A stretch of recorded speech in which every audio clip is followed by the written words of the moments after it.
Kick-Ass Vets, sharing tips to help empower you to take control of your career.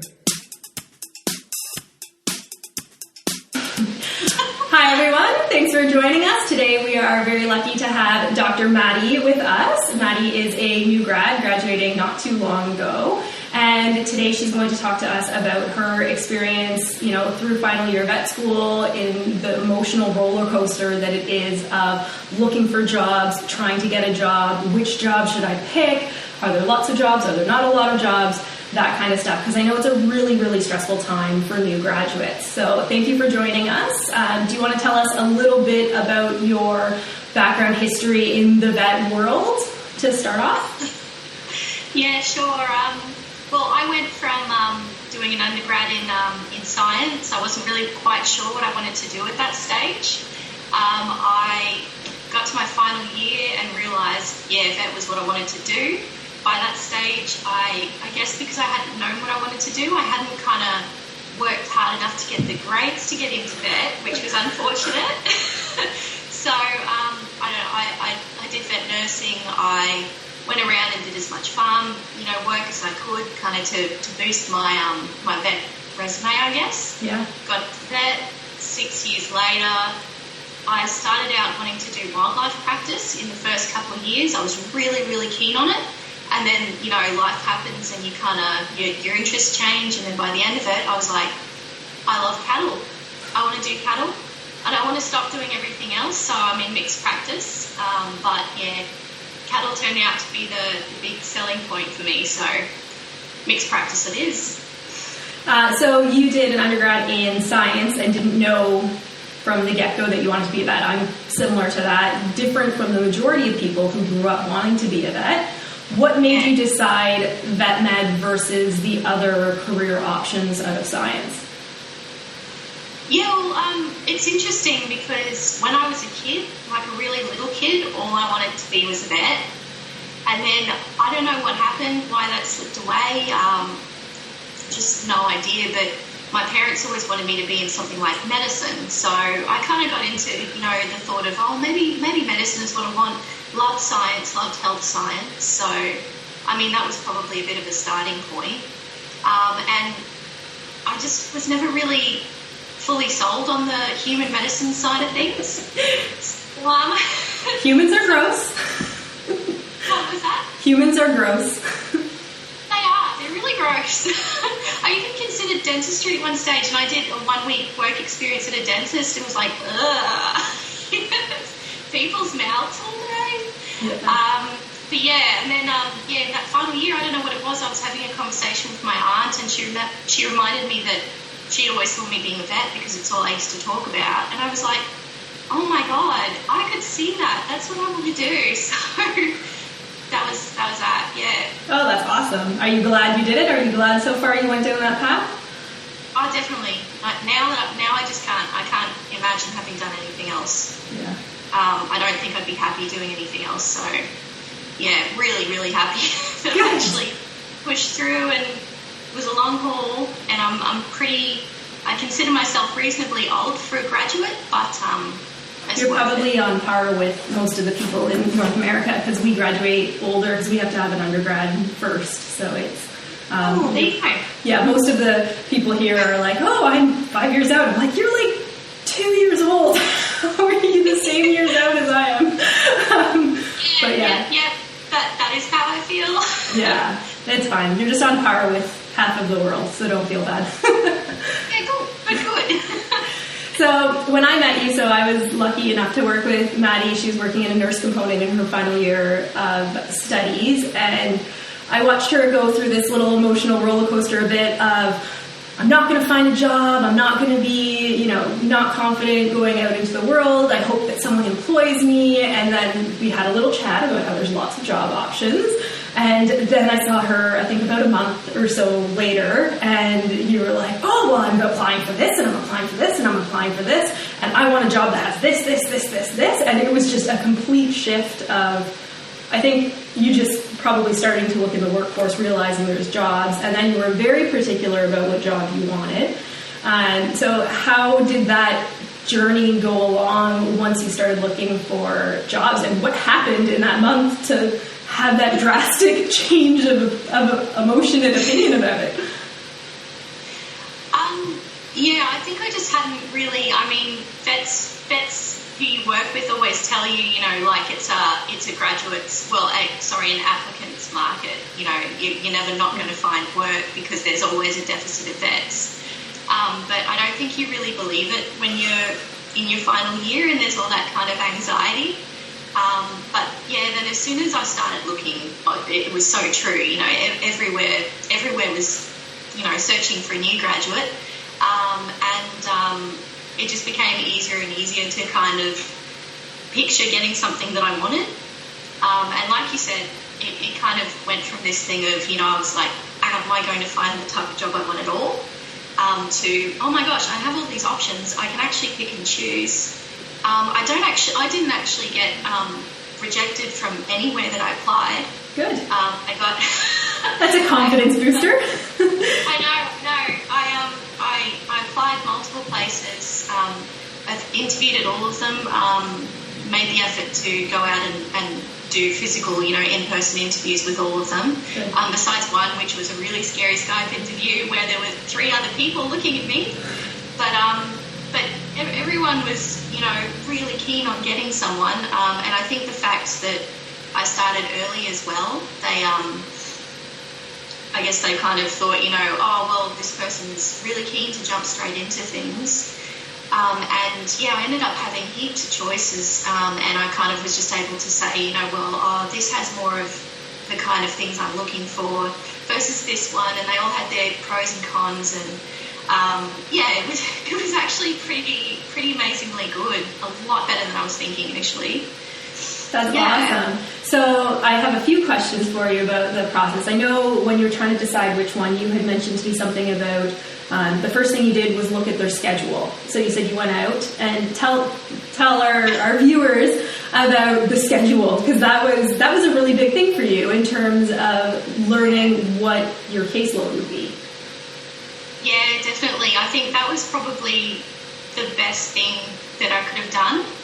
I would ask, so normally how the interviews went, at least, I mean, I didn't interview at any city practices, any small animal practices. I mainly interviewed at quite rural mixed practices. So I don't know if the interview process is different in the city, but for me at least, it wasn't so much a formal interview as it was kind of meeting the team, being shown around the clinic.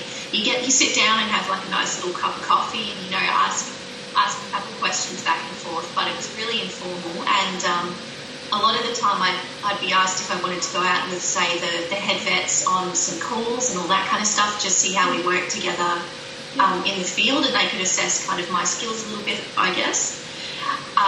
But one of the things that I did ask when there was a bit of, I guess, downtime was, would you mind if I look at your scheduler?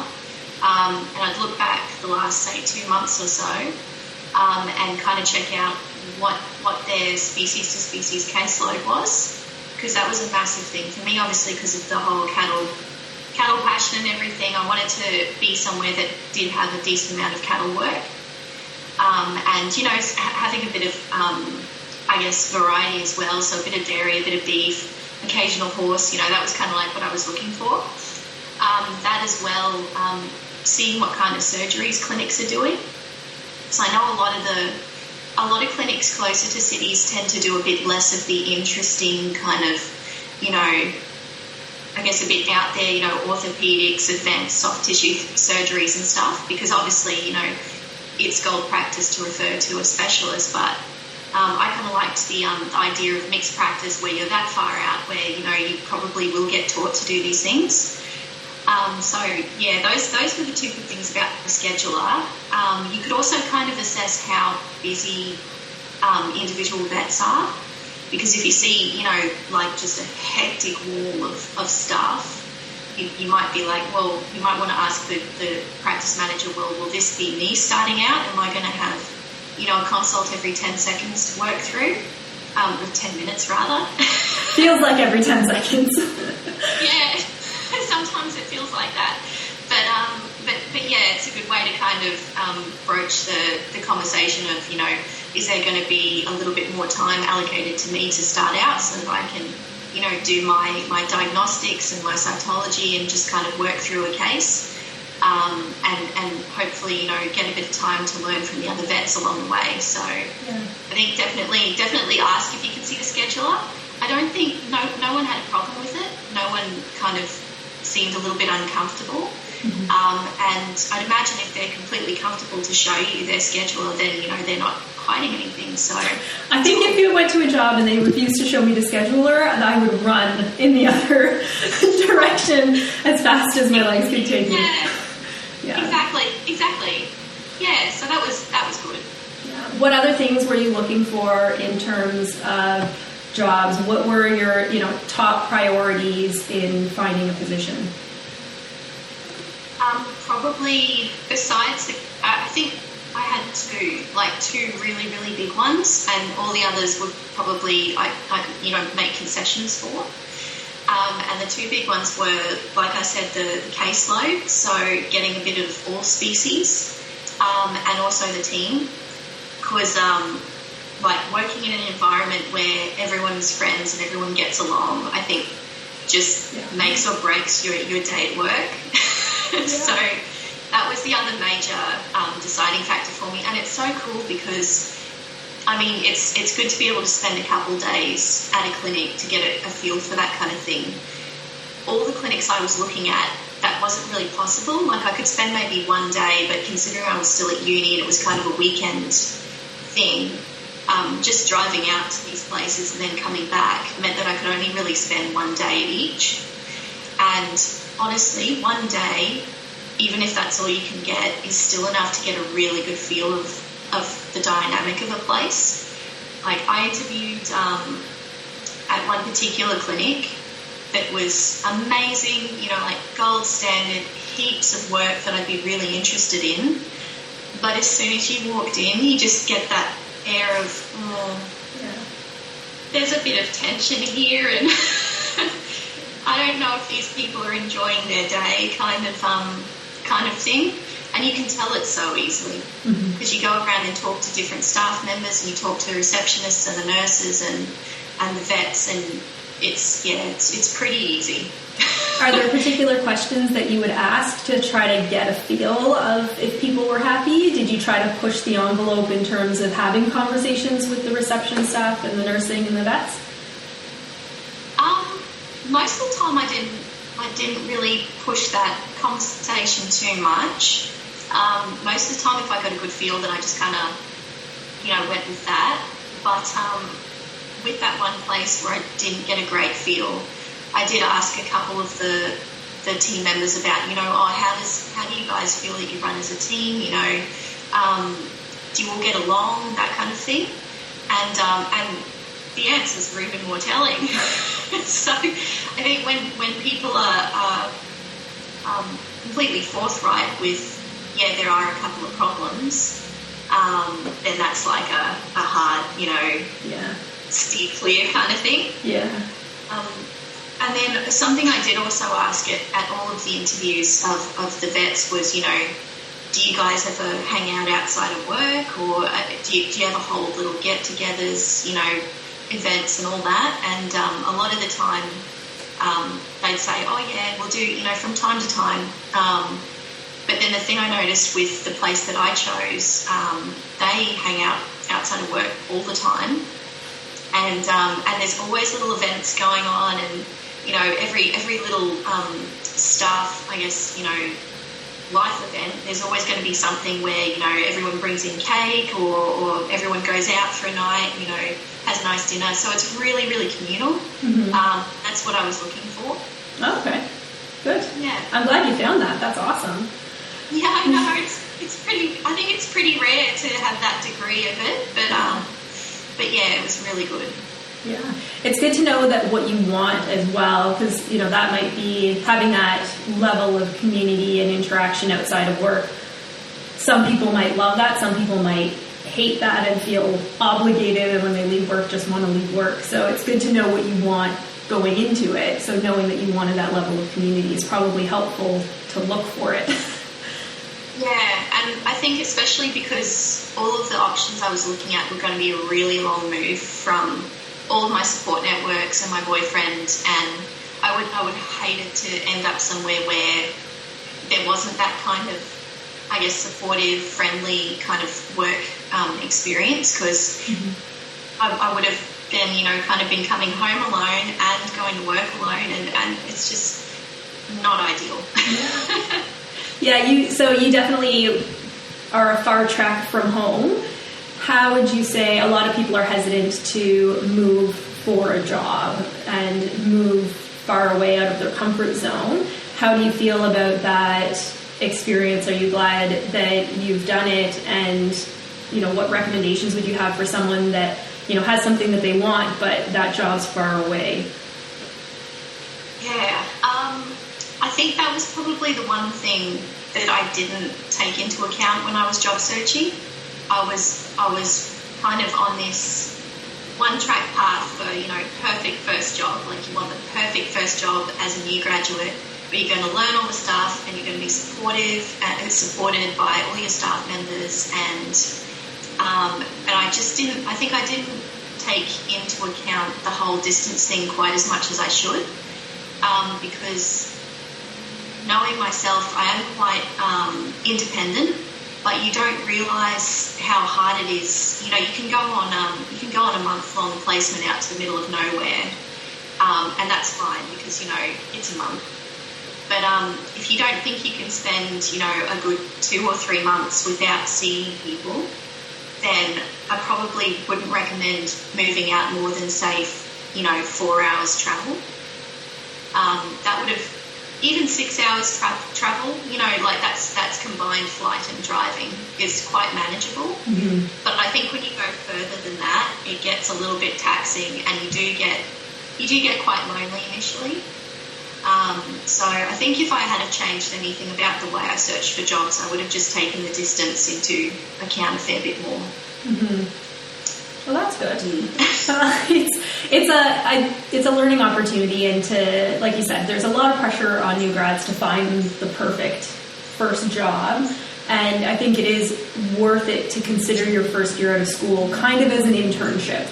I took a job far away from my partner as well because it had the things that I wanted. It had ultrasound, it had in-house blood work, it saw emergencies. And I was only 2 hours away drive, so nothing compared to, you know, having to do a flight and a drive. But it is hard, and if you have an idea of, okay, I'm going to do this, I'm going to learn, and I'm going to take that as a learning experience, I think it's good. But yeah, you have to factor in life, especially if it's going to be kind of a long-term decision. Where my first job, I always knew it was going to be a year or two max, because I knew I wanted to go into Emerge, but I wanted to get my feet wet first. So I was like, okay, well, I can do it for a short period of time. But yeah, it was harder. Even the 2 hours was harder than I expected, and I'm a pretty independent person too. So it's amazing what you learn about yourself when you actually are forced to live alone. It's so true. Yeah. So true. Yeah. Oh, unfortunately, yeah. You can think you're a really independent person, and then you just kind of go, oh, everything's gone. Okay. Yeah. Start from scratch. Yeah. In terms of the interview process, how did that go? Were you nervous? How many interviews did you do? You know, kind of how was your experience with the whole interview scenario? Did you prepare for them? What did you do to prepare? That kind of stuff. Yeah, I've always been one of those people who obsessively prepares for interviews, and I think I'm quite good at in-person interviews, not so much of this like Skype stuff, but it went pretty well. I'd just drive out to wherever I was going, stay the night at a motel. Night before, I'd normally write out, or I'd already have written out kind of the questions I could see being asked of me. You know, a lot of the time you're asked for, you know, I guess in the more formal interview settings, you're asked, you know, tell me about a time when, you know, you worked through an issue and blah, blah, blah, you know, and you kind of make it event related, just try, because it's hard to think back on scenarios in the moment. Yeah. Just kind of tried to rehash on all the little certificates and everything I've done along the way. Really, I almost feel like I got better when I got a little bit more lax from that attitude, because then everything's just a little bit more natural and a little bit more organic when you're talking to the potential employers. Helps to have a cup of coffee or like a tea or something like that in front of you. Just a bit of a distraction. But yeah, I think it's all just kind of the first impression. Firm handshake, really good, like super good. I've been told had so many clients comment now, like, oh, you have a fantastic handshake. I like that. So, and now for the next year, no one's going to know how good you are at handshakes. I know. Being dressed presentably and I suppose, what's that word? Appropriately for the kind of practice that you're applying for. Mm-hmm. I didn't wear, nice formal dresses, semi-formal dresses or anything. I just wore a really nice work top with belt and jeans and some nice boots, and that kind of really went quite well. I guess just being, coming with a couple of questions of your own. I think everyone likes to kind of know that you're really keen to find out more about the job, and kind of shows that you're a bit more, you're not just kind of cruising around. You are looking for somewhere, in the moment that you want to settle in. Mm-hmm. That was kind of the process that I went with. I don't know if I've missed out on some big things or anything, but it sounds pretty standard to most job interviews, I would say. Yeah, the kind of tell us a time when you worked through a difficult situation with an employee or with a client is a really common one. So and it's hard to come up with an answer on the spot. So having one of those prepped ahead of time. Were there any other questions that kind of took you for a loop? Did you have any really weird experiences or questions?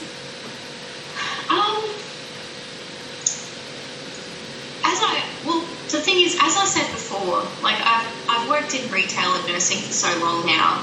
A lot of those interviews were very structured like that, like those kind of tell me about a time, blah, blah, blah.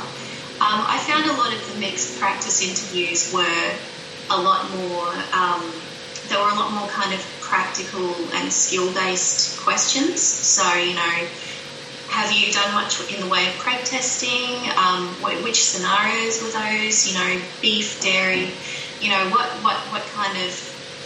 What placements did you do in your last year? Why did you choose those? What did you like about those places? Kind of to get an idea of, I guess, what your goals are as a vet in mixed practice. Mm-hmm. A couple of the interviews where I did go out with the boss on farm calls and everything, I was kind of, there was never any pressure if I wasn't, comfortable, but, they might ask, would you like to have a go at this? Or, have you ever done this before? Mm-hmm. And a couple of them I said, actually, no, I haven't. And they just go, well, would you like to? I can talk you through it. So it was actually, lot of them were a learning experience as well as an interview. Yeah. And then a lot of them were just routine, cattle medicine, type things. So, I'd do a couple, boss would do a couple. So be prepared to possibly have a couple of little physical things put in there as well. I put a catheter in a dog at one of them, which was fine. Small little bits like that. Mm-hmm. Boss will walk you around the clinic and go, oh, Maddie, they're just about to put a catheter in this dog. Would you like to do that? So yeah. So they asked you to do it on. I've had one interview. I've been in a lot of places because we move, but I've only had one interview where I haven't physically done something. One of my interviews, a GDD came in. And so I was just like, okay, so we put a catheter in, set up a line, we're getting ready to choke her eyes. The owner was hysterical. I took her out front, was talking to her, and then I ran the whole anesthetic, and that was the rest of my interview. It's to be very... Was that a new graduate interview? No, that was when... that was here in Sydney. So that was 4 or 5 years out in an emergency referral center. but even as a new grad, my interviews, I made sure that I did at least a week or two at every place that I interviewed. So I did them all as placements.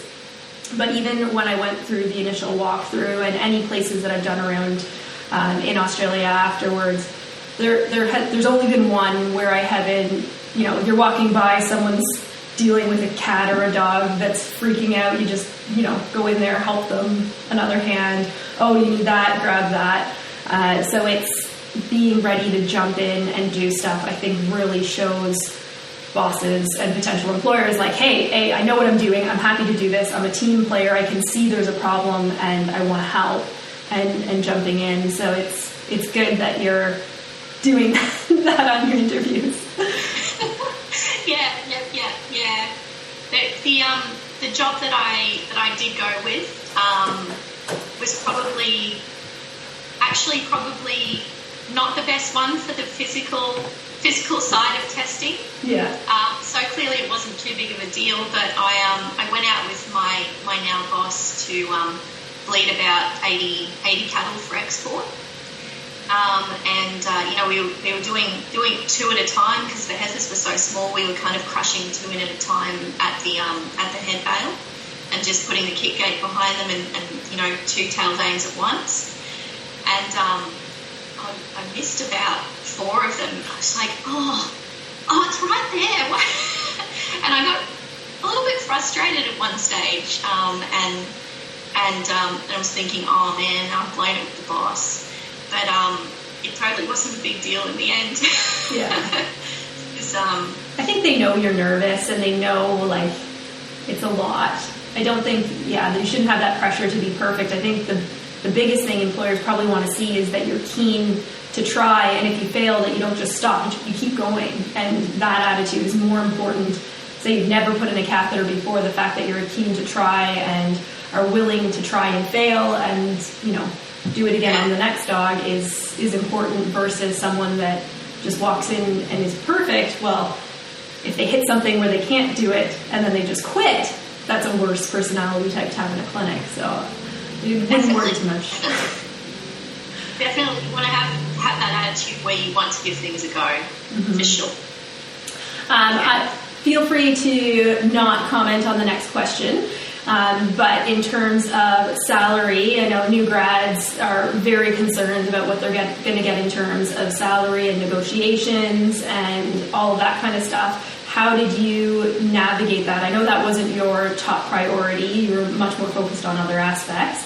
But how did you find that whole process and how did you approach it? Like you said, I probably didn't think about that side very much. So I kind of had a range in my head of what new grads normally make, and I thought, well, I don't want to make that lower end. If it's anywhere between middle and upper, that'd be great. Mm-hmm. And I'm not sure what kind of the upper bracket for new grads is these days, but from when I was looking, mine was between kind of middle and upper for what you can expect as a new graduate. So it didn't really faze me too much. I didn't, I found out the salary. I was like, yeah, everything else is perfect. I don't mind too much at this stage as long as there's time to grow in the future. So, not too much to say on that one, actually.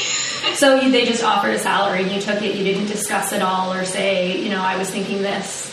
You just said, okay, I'll take whatever. Oh, well, I asked what the salary was and what the perks were and everything. And all the perks were either on par or better than a lot of the clinics I'd spoken to. Mm-hmm. The salary was better than a lot of the clinics that I'd spoken to as well. I knew there were jobs going with better salaries, but they just weren't offering, anywhere near what I wanted from my work life. Mm-hmm. I guess you have to weigh the options. So you didn't even consider saying, how about a little bit more? If I'm honest, I didn't. That's okay. I was so overwhelmed that I got the job. I did, like I said, I kind of had blinders on that I was like, this is the perfect job. Distance, everything else. I just want this job. So like when I got the call, I actually like nearly cried because I didn't think I was going to get it. That's awesome.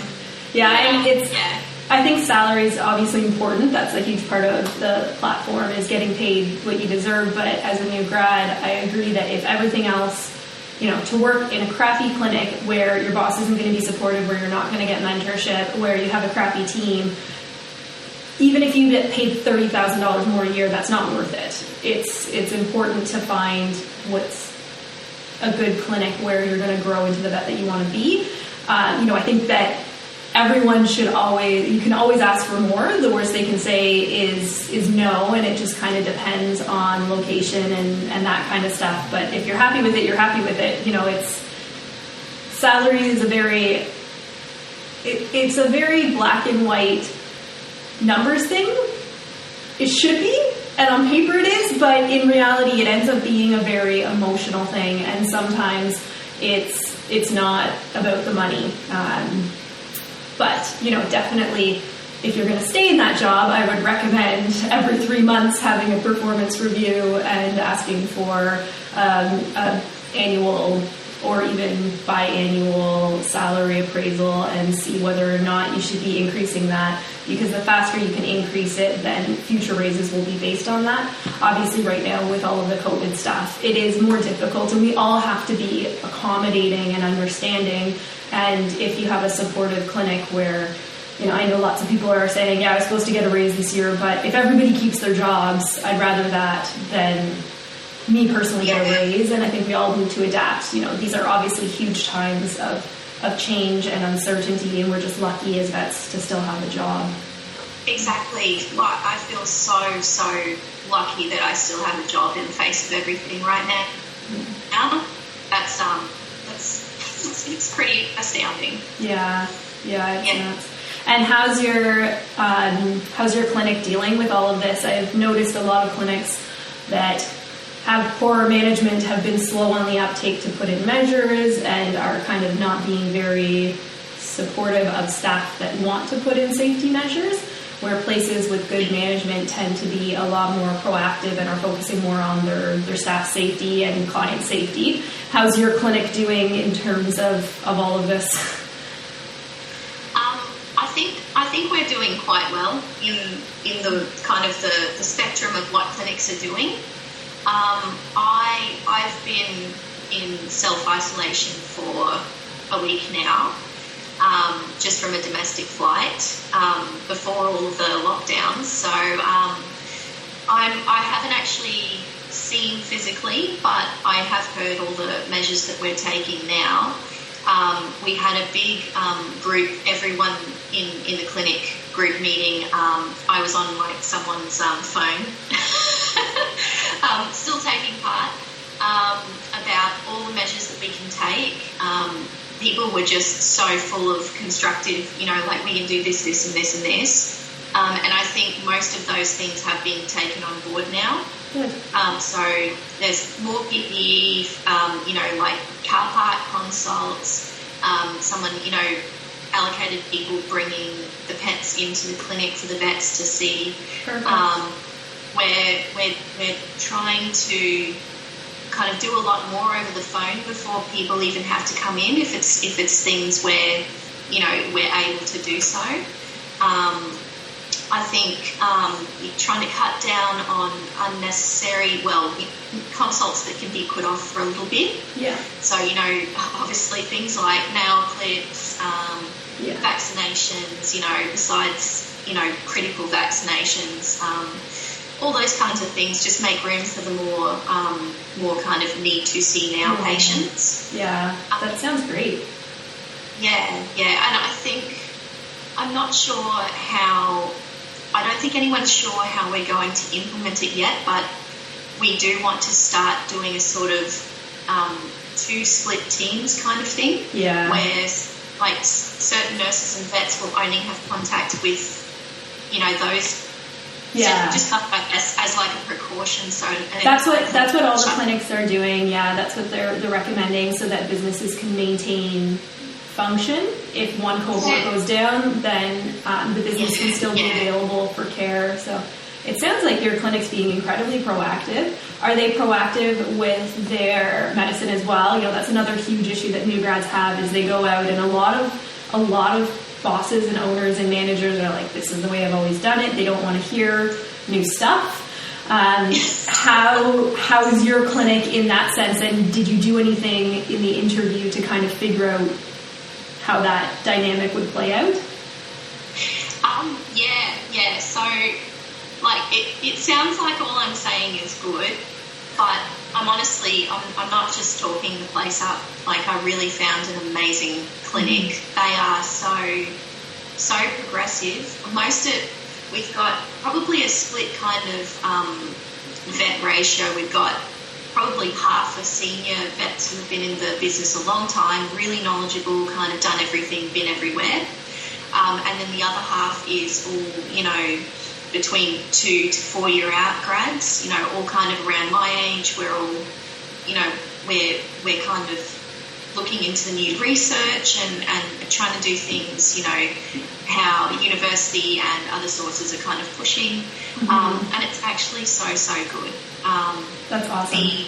The clinic is very open to investing in anything that you think could better, I guess, the standards that we're performing. Anything that I've needed so far that I've been like, for example, for my car, if I've been like, oh, I think I can do this better if I have this, I simply just ask, and they're like, yeah, okay, that makes sense. We can do that. We'll organise that. So that's awesome. It's and I guess when I was doing the interview, I mentioned to them a couple of things I'd seen around the clinic that I was like, oh wow, little things, you know, but I'd be like, oh wow, that's really cool. We had that at university. I haven't seen that elsewhere. So, you know, just like little things. And I've mentioned that to the boss, and he was like, oh, yeah, I guess that is pretty cool that we have that. Did you ask any questions in the interview to see whether they would be responsive to letting you do stuff, or was it just obvious? Oh, well, I did. I just remembered. I did actually ask a question of most clinics. I'm somewhat interested in horse dentistry. Okay. It's a bit random, but the couple of times I've done it on placement, I'm like, this is really cool. This is like, you know, all horses need dentistry. You know, if a horse goes its whole life without having its teeth done, it's probably not in a good way. I've always been interested in kind of improving on that. My clinic doesn't do a lot with horses. There's just not that many, I guess, larger horse arenas in the area. So they don't have, you know, like a power float or, you know, any kind of fancy horse dental equipment. And I asked about that, and he said, well, look, if you think that in the future you can grow that side of the business, then we could definitely look into it. And I wholeheartedly believe them, because so far anything that anyone's wanted to do, it's like, well, do you have the client base for it? Do we have the patients for it? Yeah, okay, cool. So yeah, that's awesome. Yeah. That's really good. I'm so glad that you found a good clinic. And there are lots of phenomenal clinics out there, and I think that's another thing that new grads need to know. And sometimes, you know, they do their day interview, they ask all the right questions, and I've been in places where you go for the interview, everything seems great, and then it's not. So, you know, you can get a feel first day, but people can also fake it first day. So, you know, even if you do everything right as a new grad and go into a job and you don't like it, that's not every clinic. So I think the fact that you love your job, have a supportive job, have a really good boss. I'm so glad that you found a place that is going to suit you and do all of that, and just the fact that exists, and for other new grads to know that if you're not in a place that's being supportive, if you're not in a place that's being progressive and being, you know, a team environment that you want, switch jobs. These great jobs do exist, and you don't have to go 14 hours away to find them. But it is true, because most of my final year placements, actually all of them besides one, like I chose them specifically because I thought, like through talking to people on the phone and through contacts and stuff, that they sounded like the perfect clinics. And it's like how you did. you'd go to clinics that you thought might be potential for a job. And unfortunately, all the ones I went to had just hired a new grad. But there's tons of them out there, because 4 out of 5 of my final year placements were places I would have definitely accepted a job. Oh, good. Yeah, that's awesome.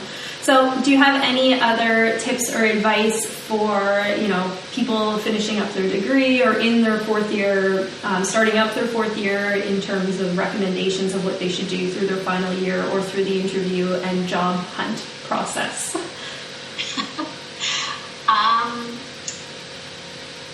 As with the last point, don't just choose clinics because they're close to you, or they're convenient to get out to, or any of those things. Choose clinics that, from the sounds of them, you think maybe in future, maybe not as your first job, but even in past your first job, you might consider working at.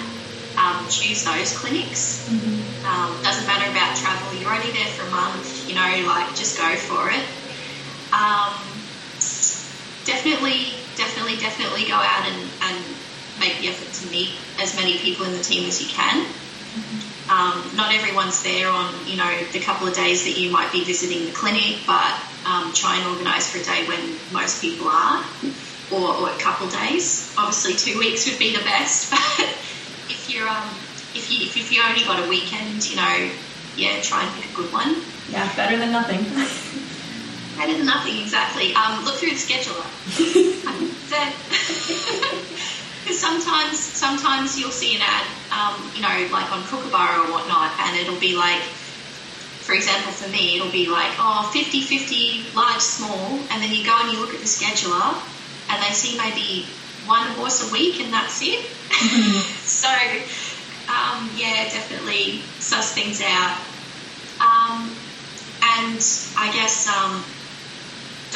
don't lose track of, I guess, your personal life outside of work, because like I was saying, I kind of just going for the perfect job, and while I love my job, it has been quite isolating, and it's been hard adapting to a new place with no nearby support network and no easy access to friends and family and boyfriends and everything. Make sure that you're really, I guess, able to go that distance before you kind of get all, yes, perfect job, Just assess, your position and where you'd like to be. Yeah. Awesome. Thank you so much. I think that's incredibly helpful, and I really appreciate you taking the time to chat with us. I'm sure the graduates and final year vet students will also greatly appreciate your advice and experience, and I'm just so happy that you found a clinic where you're happy and doing well. That's awesome to see, and I'm glad clinics are being supportive. I think as more new grads and the younger generation are coming through and saying, no, we want this, we want this, we want this. And like you said, if you're in a clinic and you want to do something, or you feel that there's a place where there's equipment or tests or whatever in the job, just ask your boss, because they might just say, yeah, sure, we can do that. It never hurts to ask. So thank you so much for your time. Really appreciate it. And thank you everyone for tuning in and listening to us chat, and we'll see you next time. No worries. Thanks, Anne. Bye.